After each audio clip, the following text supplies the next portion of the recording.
Good day and welcome to Mayor King's TV News. Now to begin the news, here are the headlines read by Tiniela Emanuela. Delta targets assertive infrastructure, healthcare and education reforms. Speaker Gowo urges renewed commitment to service as Delta Assembly enters third session. Delta students win national debate and are set to represent Nigeria at World Championship in Qatar. Tinubu's successor tussle fuels 2027 Vice President slot battle. On entertainment, Sim Diddy's home attorney ends their defense case after only 20 minutes. On the business news, NPA to generate 1.28 trillion naira revenue in 2025. On the foreign scene, UN condemns Gaza aid death trap as dozens reportedly killed by Israeli fire. On the world of sports, Messi to face former club PSG in round of 16. Now the news in full. The Delta State government has reaffirmed its commitment to expanding rural and urban infrastructure, upgrading medical services, and deepening educational reforms over the next 2 years, as it builds on the foundation laid in the first half of Governor Sheriff Oborevwori's administration. This assurance was given by the State Commissioner for Works, Rural Roads and Public Information, Mr. Charles Aniagwu, during an interview on Tuesday, where he reflected on the administration's midterm performance and projected future priorities. Aniagwu noted that the May 29 second anniversary of the administration marked not just the time for stock taking, but the launch of a more ambitious implementation phase across critical sectors. Highlighting the state's renewed focus on healthcare delivery, Aniagwu disclosed that the Oborevwori administration has procured a large consignment of advanced medical equipment, including MRI and CT scanners, to be installed across tertiary health facilities in the three senatorial districts. He said these efforts from He said these efforts form part of a broader healthcare reform agenda aimed at elevating the quality and accessibility of medical services for all Deltans. In the education sector, Aniagwu announced a policy adjustment allowing associate professors in state-owned tertiary institutions to retire at age 70, aligning Delta's system with national benchmarks and reflecting the government's appreciation of senior academics' contribution. He also hinted at ongoing structural reforms in Delta's university system, covering staff recruitment, promotion, and welfare. He concluded by emphasizing that Governor Oborevwori's vision for Delta is one of inclusion, sustainability, and impact, promising that the administration will continue to deliver transformative projects that reflect the people's administration. As the 8th Delta State House of Assembly officially began its third legislative session, the Speaker, Right Honorable Emomatimi Dennis Gowo, has charged members to recommit themselves to the constitutional duties of lawmaking, representation, and oversight.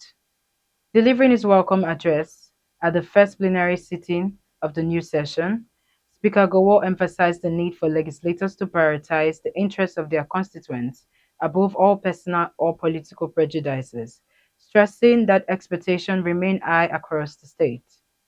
He commended his colleague for their uncommon team spirit and unwavering support for the leadership of the House, which he described as immeasurable and critical to the progress recorded thus far. The Speaker also extended appreciation to the Governor of Delta State, Right Honorable Elder Sheriff Francis Oborevwori, and his wife, Her Excellency Deaconess Tobore Oborevwori, for their presence at the Thanksgiving service and reception marking the end of the second session, describing their attendance as refreshing and colorful. Students from Delta State have clinched the top prize at the 2025 National Basic Education Debate Championship, securing the honor of representing Nigeria at the World Schools Debate Championship in Doha, Qatar. The championship, organized by the President's School Debate, featured the best young debaters from across Nigeria's 36 states and the Federal Capital Territory. The Delta team emerged victorious after a series of rigorous rounds that tested their oratory, critical thinking, and teamwork skills. Receiving the champions at Government House Asaba on Tuesday, Governor Sheriff Oborevwori hailed their triumph as a reflection of his administration's investment in education. The winning team comprises students from different schools in Delta Government College, Ugeli, Alegbo Secondary School, Efrun, Okbaka Secondary School, Okbaka, Government Model Secondary School, Asaba, and Utagba Ogbe Grammar School, Kwale. Additionally, as part of his administration's more agenda, the governor announced that the state government would fully sponsor the students' trip to the World Schools Debate Championship in Qatar. Despite the presidency stating that President Bola Tinubu would choose his running mate for the 2027 presidential poll after the All Progressive Congress convention, the battle for the coveted vice president slot has continued to rage on. This comes less than 2 weeks after the APC Northeast Stakeholders Meeting, which had been convened to endorse Tinubu for 2027, ended in chaos. APC members, believed to be supporters of Vice President Kashim Shettima, are during the stakeholders meeting thrown chairs at the APC Vice Chairman, Northeast Mustafa Sahilu, for failing to endorse the VP as Tinubu's running mate during a speech. Sahilu later clarified why Shettima was not endorsed, explaining that doing so would have meant that Tinubu had already chosen his running mate for the 2027 election. Also, there are speculations that President may be considering running with a former Speaker of the House of Representatives, a Christian from Bauchi State, a move aimed at religious balancing. According to multiple party sources, the idea of picking a Christian from the North Central for 2027 is slim, following fears that it could affect the party's chances in the densely populated Northwest and Northeast. However, it was gathered that the battle for Tinubu's running mate stems from the bigger war of who succeeds the president when he completes his term in 2031. Now on entertainment news. The prosecution and defense in the case against St. Diddy Combs have concluded their cases, with the hip hop mogul's team calling no witnesses. St. Diddy Combs' legal team rested their case in his sex trafficking trial on Tuesday after making arguments for only about 20 minutes. Their short presentation followed nearly 7 weeks of arguments and witness testimony brought by federal prosecutors in New York. The prosecution finished making their case Tuesday afternoon. Its defense attorneys argued that the government has failed to meet the burden in proving any of the charges against him, which is vehemently denied, and the judge should drop the case against him. Mr. Combs also confirmed to the court that he would not take the stand in his own trial. Mr. Combs has pleaded not guilty to charges of sex trafficking, racketeering, and transportation of engaged in prostitution. He faces up to life in prison if convicted in the scheme. Now on the business news. The Nigerian Ports Authority (NPA) says it is proposing to generate an estimated revenue of 1.28 trillion naira in 2025.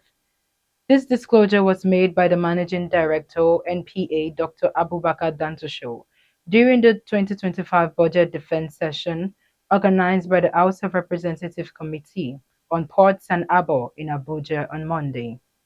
Report shows that the new revenue target at, represented a 40% increase from the 894.8 billion naira it realized in 2024. Dantosho noted that the MPA's 2025 budget was more than the figures, as it reflected its aspiration for a more efficient and globally competitive port system. even as they record that in 2024 the authority surpassed its revenue target of 865.39 billion naira, realizing 894.86 billion in 2024.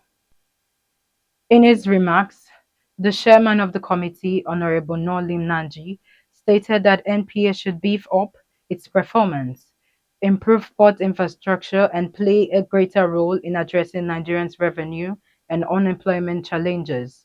He emphasized that the ports remain a critical pillar of Nigeria's economy, and the agency needs to meet rising expectations despite its operational challenges.